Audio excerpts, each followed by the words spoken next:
और बात करते एक बड़ी खबर की। यूपी के किसानों से स्मृति ईरानी करेंगी बात। कृषि कानूनों के फायदे बताएंगी स्मृति ईरानी। भ्रमजाल को तोड़ने का प्रयास करेंगी। 10 जिलों के किसानों से मेरठ से वो सीधी बात करने वाली हैं। आगरा में कृष्णपाल गुर्जर करेंगे किसानों से बातचीत। किसान सम्मेलन में दोनों केंद्रीय मंत्री हिस्सा लेने वाले हैं। किसानों को समझाने वाले हैं कि आपको भ्रम में रखा जा रहा है। जो कानून बनाए गए हैं वो किसानों के हितों को ध्यान में रखते हुए बनाए गए हैं। उससे सिर्फ और सिर्फ किसानों का फायदा होगा, कोई नुकसान नहीं होगा। यही बताने और समझाने का प्रयास किया जाएगा। 10 जिलों के किसानों से सीधा संवाद करने वाली हैं केंद्रीय मंत्री स्मृति ईरानी। सुरेश राणा, अतुल गर्ग, तमाम मंत्रियों को ये जिम्मेदारी दी गई है। संजीव बालियान भी इस कार्यक्रम में मौजूद रहेंगे। मेरठ से उमेश श्रीवास्तव इस वक्त हमारे साथ लाइव जुड़ चुके हैं। उमेश, कैसी तैयारियां हैं किसानों से संवाद को लेकर?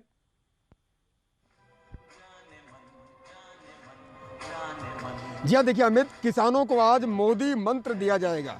पश्चिमी उत्तर प्रदेश के तकरीबन 10 जिलों के किसानों को केंद्रीय मंत्री स्मृति ईरानी संबोधित करेंगी। मेरठ, बागपत, बुलंदशहर, सहारनपुर, मुजफ्फरनगर, शामली समेत पश्चिमी उत्तर प्रदेश के 10 जिलों के किसान यहां पहुंच रहे हैं, जो स्मृति ईरानी को सुनने के लिए बेताब हैं। मैं इस वक्त उसी प्रांगण में मौजूद हूं, उसी परिसर में मौजूद हूं जहां स्मृति आएंगी और यहां किसानों को संबोधित करेंगी। यहाँ की तस्वीरें आप देखिए कि किस तरह से मंच सज धज कर तैयार हो गया है। किसान सभा इसे नाम दिया गया है। कमल का फूल यहाँ पर जो झंडे हैं वो लहरा रहे हैं और सारी तैयारियां लगभग पूर्ण कर ली गई हैं। मेरठ के परतापुर बाईपास पर संस्कृति रिजॉर्ट है, यहीं पर इस कार्यक्रम को आयोजित किया गया है। सारी कुर्सियां यहाँ पर लगा दी गई हैं और हजारों की संख्या में किसानों के आने की संभावना है। किसानों का पहुंचना भी यहाँ पर शुरू हो गया है। दूर दूर से किसान यहाँ पर पहुँच रहे हैं और स्मृति ईरानी को सुनने के लिए यहाँ बैठ चुके हैं। ऐसे ही तकरीबन 12 बजे के आसपास स्मृति ईरानी यहाँ पहुँचेंगी और यहाँ किसानों से सीधा संवाद करेंगी। ऐसा कहा जा रहा है कि संवाद के जरिए ही समाधान निकलता है और उसी समाधान को निकालने के लिए ये किसान यहाँ पहुँच चुके हैं। आप लोग कहाँ से आए हैं? यहाँ मंत्री जी आने वाली हैं, आप लोगों से बात करने वाली हैं, संवाद करने वाली हैं। कितना खुश हैं कि आज यहाँ पर मंत्री जी आकर के आप लोगों से वार्ता करेंगी और कृषि बिल के बारे में समझाएंगी। कितना खुश हैं, कितना उत्साहित हैं? बहुत खुश है जी, बहुत खुश है। और कृषि बिल के बारे में आप क्या जानते हैं? कृषि बिल, जो कृषि कानून आया है, कृषि कानून के बारे में ही आज मंत्री जी आप लोगों को समझाएंगी। हाँ जी, अच्छी बात है ये। हाँ जी, अच्छी बात है जी। क्या कहेंगे, जिस तरह से कृषि कानून को लेकर के एक तरफ गाजियाबाद के यूपी गेट में आंदोलन चल रहा है, तो दूसरी तरफ यहाँ पर केंद्रीय मंत्री पहुंची हुई हैं और यहाँ पर वो आप लोगों से वार्ता करेंगी, वार्तालाप करेंगी, तो आप लोग उत्साहित हैं कि मंत्री जी आपसे क्या बात करने वाली है? हम बहुत खुश है इस बात के बारे में कि वो हमारे से बात करेंगे यहाँ पे आके। बहुत खुश है। युवा बहुत खुश है। आप ये बताइए, आप किसान हैं, कहाँ से आप आए हैं और कौन आने वाला है आपको पता है? आज जी मंत्री जी आने वाली है। जी हाँ तो मंत्री जी को सुनने के लिए उत्साहित हैं आप? जी पक्का सुनेंगे उनको और कृषि बिल के बारे में जो बातें कही जाएंगी उनको समझेंगे। हाँ जी पक्का। कुछ और किसान भी हमारे साथ मौजूद हैं। आप ये बताइए कि आज मंत्री जी यहाँ पर पहुँचने वाली है, स्मृति ईरानी यहाँ पर पहुँचने वाली है, आप लोगों से वार्ता करने वाली है। आप युवा हैं और कृषि बिल के बारे में कुछ जानते हैं क्या? कृषि बिल के लिए तो आया है, पर लेकिन जो होगा वो तो हमें पता नहीं। जो होगा वही बताने के लिए आप, जो पता नहीं है वही बताने के लिए आ रही हैं। यहाँ पर देखिए कि कुर्सियाँ किस तरह से सजी हुई हैं। हजारों की संख्या में किसानों के यहाँ पर आने की संभावना है और देखने वाली बात होगी कि जब स्मृति ईरानी यहाँ पर पहुँच। हाँ, आप पूरे कार्यक्रम पर नजर बनाए रखिएगा। हम आपके पास आएंगे अपडेट के लिए। बहुत शुक्रिया आपका हमारे साथ जुड़ने के लिए और जानकारी हम तक पहुंचाने के लिए। कृषि कानूनों को लेकर किसानों के चल रहे आंदोलन को लेकर कृषि मंत्री नरेंद्र सिंह तोमर ने किसानों को एक चिट्ठी लिखी है। उन्होंने किसानों से जुड़े अपने दर्द के जरिए किसानों के दर्द को छूने की कोशिश की है और भरोसा दिलाया है कि किसानों के लिए लाए गए 3 कृषि कानून किसानों के हित में है। कानूनों के विरोध के बीच केंद्रीय कृषि मंत्री नरेंद्र सिंह तोमर ने देश के किसानों को चिट्ठी लिखी है। 8 पन्ने की चिट्ठी में नरेंद्र सिंह तोमर ने किसानों को 8 आश्वासन दिए हैं। उन्होंने कहा है कि सरकार एमएसपी पर लिखित में आश्वासन देने को तैयार है। उन्होंने एक बार फिर साफ किया कि एमएसपी जारी है और जारी रहेगी। कृषि मंत्री ने यह भी कहा कि राजनीति के लिए कुछ लोग झूठ फैला रहे हैं। तोमर की चिट्ठी में लिखा है कि कई किसान संगठनों ने कृषि कानून का स्वागत किया। कृषि मंत्री होने के नाते भ्रम दूर करना मेरा फर्ज। नए कानून के बाद एमएसपी पर सरकारी खरीद के बने रिकॉर्ड्स। कुछ किसान एमएसपी खत्म होने का भ्रम फैला रहे हैं। राजनीतिक स्वार्थ से प्रेरित है झूठ। कांग्रेस, आम आदमी पार्टी और अकाली दल भ्रम फैला रहे। किसानों से सरकार पर भरोसा करने की अपील। ये सुधार कृषि में नए अध्याय की नींव रखेंगे। किसानों की जमीन पर कोई खतरा नहीं। एग्रीमेंट फसलों के लिए, जमीन के लिए नहीं। किसानों को तय समय पर होगा भुगतान। भुगतान नहीं होने पर जुर्माना लगेगा। किसान जब चाहे एग्रीमेंट खत्म कर सकते हैं। और इस चिट्ठी के सामने आने के बाद प्रधानमंत्री मोदी ने ट्वीट कर क्या कुछ लिखा है वो भी हम आपको बताते हैं। पीएम ने लिखा है, कृषि मंत्री नरेंद्र तोमर जी ने किसान भाई बहनों को पत्र लिखकर अपनी भावनाएं प्रकट की हैं। एक विनम्र संवाद करने का प्रयास किया है। सभी अन्नदाताओं से मेरा आग्रह है कि वो इसे जरूर पढ़ें। देशवासियों से भी आग्रह है कि वो इसे ज्यादा से ज्यादा लोगों तक पहुंचाएं। ये पीएम का ट्वीट सामने आया है कृषि मंत्री की चिट्ठी के बाद। और इसके बाद गृह मंत्री अमित शाह ने भी ट्वीट कर लिखा है, मैं किसान भाइयों को विश्वास दिलाता हूं कि देश में अगर कोई आपके हितों के बारे में सोचता है और आपकी आय को दोगुना करने के लक्ष्य को पूरा कर सकता है तो वो सिर्फ और सिर्फ पीएम नरेंद्र मोदी जी हैं। 60 साल तक आपके अधिकारों को लूटने वाले लोग आपको सिर्फ गुमराह कर रहे हैं।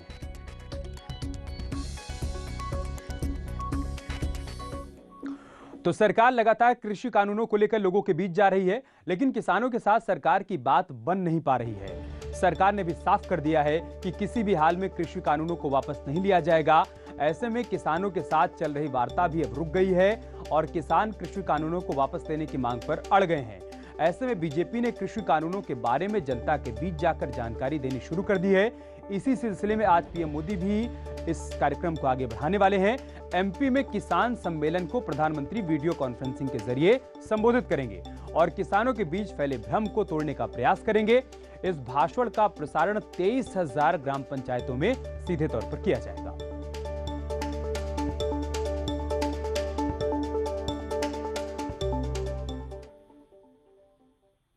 और एक बड़ी खबर रामपुर से है। हुनर हाट का उद्घाटन यहां पर हुआ है।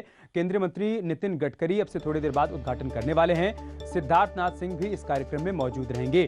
18 से 27 दिसंबर तक हुनर हाट कार्यक्रम चलना है। 27 राज्यों के कारीगर शिल्पकार इसमें हिस्सा लेंगे। ई प्लेटफॉर्म पर भी ये उपलब्ध रहने वाला है। बड़ी खबर हम आपको रामपुर से बता रहे हैं। केंद्रीय मंत्री नितिन गडकरी आज यहाँ पर हुनर हाट का उद्घाटन करेंगे, जिसमें 18 से 27 दिसंबर तक तमाम लोग शामिल होंगे। 27 राज्यों के शिल्पकार इसमें हिस्सा लेंगे और अपने अपने प्रोडक्ट्स का प्रमोशन करेंगे। उनको एक प्लेटफॉर्म दिया गया है। साथ ही साथ इस पूरे अभियान को ई प्लेटफॉर्म से भी जोड़ दिया गया है।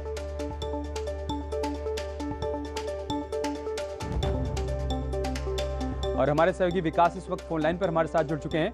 विकास, क्या जानकारी, क्या अपडेट, कब तक होगा इसका शुभारंभ?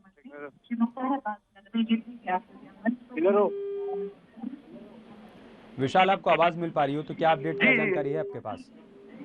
देखिए, बिल्कुल मैं आपको बताना चाहूंगा, ये आज 18 तारीख से जो इसका वर्चुअल उद्घाटन होगा, जो केंद्रीय मंत्री नितिन गडकरी जी करेंगे, हुनर हाट का उद्घाटन होगा। ये 18 तारीख से जो है 27 तारीख तक चलेगा, जिसमें कई तरह के सांस्कृतिक कार्यक्रम होंगे। आज 18 और 19 तारीख को क्या लाइट और साउंड के द्वारा जो रामलीला मंचन का भी कार्यक्रम किया जाएगा। जी, बहुत शुक्रिया आपका हमारे साथ जुड़ने के लिए और बहुत सारी जानकारी तक पहुंचाने के लिए।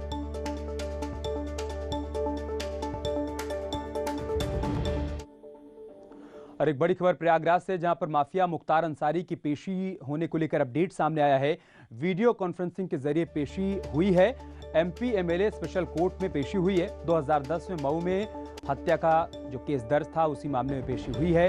पंजाब के रोपड़ जेल में बंद है माफिया मुख्तार अंसारी, जिसकी वीडियो कॉन्फ्रेंसिंग के माध्यम से पेशी करवाई गई। बड़ी खबर हम आपको प्रयागराज से बता रहे हैं। मुख्तार अंसारी की पेशी हुई है। 2010 के एक मामले में एमपी एमएलए स्पेशल कोर्ट में मुख्तार अंसारी की पेशी हुई है वीडियो कॉन्फ्रेंसिंग के माध्यम से। पंजाब के रोपड़ रोड जेल में फिलहाल मुख्तार अंसारी बंद है, लेकिन इस बीच 2010 के इस मामले में आज वीडियो कॉन्फ्रेंसिंग के माध्यम से इसकी पेशी हुई है। एमपी एमएलए स्पेशल कोर्ट में वीडियो कॉन्फ्रेंसिंग के माध्यम से उसको पेश किया गया। सर्वेश हमारे साथ प्रयागराज से जुड़ चुके हैं। सर्वेश, क्या जानकारी, क्या अपडेट है इस पेशी को लेकर? देखिए, माफिया है मुख्तार अंसारी, जो कि इस समय पंजाब के रोपड़ जेल में बंद हैं। उनके खिलाफ कई आपराधिक मुकदमे दर्ज हैं और MP MLA special court Prayagraj में इस मामले की सुनवाई चल रही है। क्योंकि कोविड काल में कोर्ट ने ये व्यवस्था दे दी है कि अब जो दूर जेल में बंद माफिया और अपराधी हैं, उनके मामलों की सुनवाई वीडियो कॉन्फ्रेंसिंग से की जाए। इसी मामले में एमपी एमएलए कोर्ट में माफिया मुख्तार अंसारी की पेशी हुई है और ये मामला 2010 में मऊ जनपद के दक्षिण टोला थाने में दर्ज हुआ था। हत्या और जानलेवा हमले का मुख्तार अंसारी पर आरोप है और इस मामले में कोर्ट में वीडियो कॉन्फ्रेंसिंग से पेशी के बाद अभियोजन पक्ष की ओर से डीजीपी क्रिमिनल गुलाब चंद अग्रहरी ने बहस की है और अब इस मामले की सुनवाई 21 दिसंबर को दिन में दोपहर जो है 12:30 पर होगी और फिर से जो है वीडियो कॉन्फ्रेंसिंग से इस मामले में पेशी कराई जाएगी। तो इस तरह से ये पेशी पूरी हुई है और इसमें जो है अभियोजन पक्ष यानी सरकारी पक्ष ने बहस की है। जी बहुत शुक्रिया आपका हमारे साथ जुड़ने के लिए सर्विस और जानकारी तक पहुंचाने के लिए। और एक बड़ी खबर लखनऊ से, जहां पर प्लास्टिक गोदाम में भीषण आग लग गई है। चिन्हट में प्लास्टिक गोदाम में आग लगी है। टीन शेड के बने गोदाम में आग लग गई। चिन्हट के मटियारी गांव की घटना है। बड़ी खबर लखनऊ से हम आपको बता रहे हैं, प्लास्टिक गोदाम में यहां पर आग लगी है। आसपास के इलाके में अफरा तफरी का माहौल दिखा है। फायर फाइटर्स को इस बात की जानकारी दे दी गई है। तस्वीरें देखिए आप, तमाम लोग यहां पर आग पर काबू पाने की कोशिश भी कर रहे हैं। हमारे सहयोगी ऋषभ इस वक्त लखनऊ से हमारे साथ जुड़ चुके हैं। ऋषभ, क्या जानकारी, क्या अपडेट है? अमी देखिए, अभी जो हमारी सीएफओ से बात हुई है उनका ये कहना है कि दमकल की 5 गाड़ियां लगी थी और कुछ देर पहले उन्होंने आग पर काबू पा लिया है और अभी तक उनको ये नहीं पता चल पाया है कि वजह क्या है, आग क्यों लगी थी। प्लास्टिक का ये कबाड़ इसमें रखा जाता था और तमाम और चीजें प्लास्टिक की होती थी, जिसकी वजह से ये आग फैल रही थी, लेकिन कंटेन कर लिया था इसको फायर ब्रिगेड ने। अभी जो जानकारी मिल रही है उसके मुताबिक ये अवैध रूप से बनाया गया गोदाम था। प्रशासन को भी इसकी जानकारी नहीं थी। इलाका का कोई एक दबंग बताया जा रहा है जो इस गोडाउन का मालिक था। फिलहाल बड़ी घटना तो टल गई है, फायर ब्रिगेड ने इसको काबू पा लिया है, लेकिन तमाम सवाल जरूर उठते हैं कि आखिर रिहायशी इलाके में या बगैर परमिशन के कैसे कोई इतना बड़ा गोदाम बना लेता है जिसमें ज्वलनशील पदार्थ भी रखे होते हैं। अमित। और एक बड़ी खबर मेरठ से, जहां पर हथियार फैक्ट्री का पर्दाफाश हुआ है। तहखाने में चल रही थी हथियार फैक्ट्री, जिसका पर्दाफाश हुआ है। तमंचे, रिवॉल्वर, पिस्टल वहां से बरामद की गई है। एसटीएफ की टीम ने छापेमारी कर 2 आरोपियों को गिरफ्तार भी किया है। बड़ी खबर हम आपको मेरठ से बता रहे हैं, हथियार फैक्ट्री का पर्दाफाश हुआ है। भारी मात्रा में तमंचे, रिवॉल्वर और पिस्टल यहां से बरामद की गई है। एसटीएफ की टीम ने छापेमारी की और मौके से 2 आरोपियों को गिरफ्तार भी किया है। अब उनसे पूछताछ चल रही है कि फैक्ट्री कब से यहां पर चल रही थी और कौन कौन लोग इनके साथ शामिल हैं और कहां पर ये लोग अब तक हथियारों की सप्लाई कर चुके हैं। बड़ी खबर मेरठ से हम आपको बता रहे हैं। तस्वीरें देखिए, यहाँ पर न सिर्फ हथियार बरामद किए गए बल्कि हथियार बनाने के उपकरण भी यहाँ से बरामद किए गए।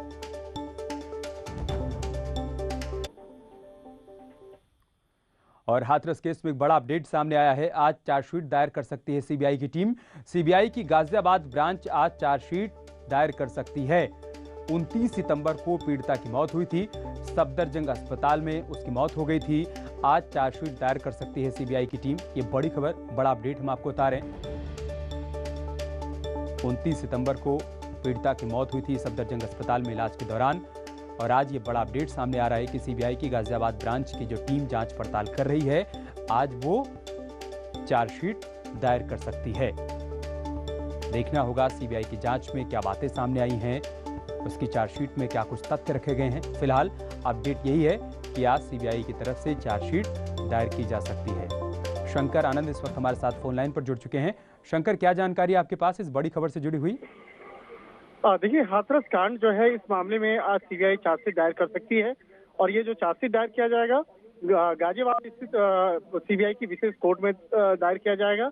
और चार्जशीट में जो सबसे महत्वपूर्ण आज जो पक्ष है बकायदा कि जिस तरह से इस मामले पर सीबीआई की अब तक तफ्तीश हुई, तफ्तीश होने में जिस तरह से फॉरेंसिक एग्जामिनेशन किया गया था, तो उन चारों आरोपियों के से संबंधित जो फॉरेंसिक एग्जामिनेशन किया गया था, तो उसकी रिपोर्ट भी आज वो देखना काफी महत्वपूर्ण होगा कि किस तरह से उन आरोपियों का उसमें नाम था या नहीं था और किस तरह से उसकी उन लोगों की भूमिका रही है। तो एक तरह से कहा जा सकता है कि आज नजर रहेगी सीबीआई की उस विशेष कोर्ट पर कि चार्जशीट में किस तरह से आरोपियों के खिलाफ उस तमाम सबूतों को, दस्तावेजों को और उस मेडिकल रिपोर्ट को कोर्ट के सामने रखा जाएगा और जिससे कि एक ये पता चल सकता है कि जो आरोपी हैं, जो 4 आरोपी हैं, वो इसके मुख्य गुनाहगार हैं या इस मामले में जो और कुछ लोगों के नाम भी सामने आ रहे थे, तो इस मामले में सीबीआई की थ्योरी क्या है वो पता चल पाएगी।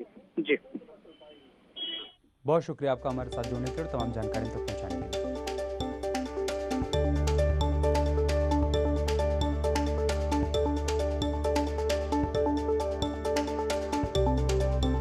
और एक बड़ी खबर वाराणसी से है। पीएम के संसदीय ऑफिस के विज्ञापन के मामले में अपडेट सामने आया है।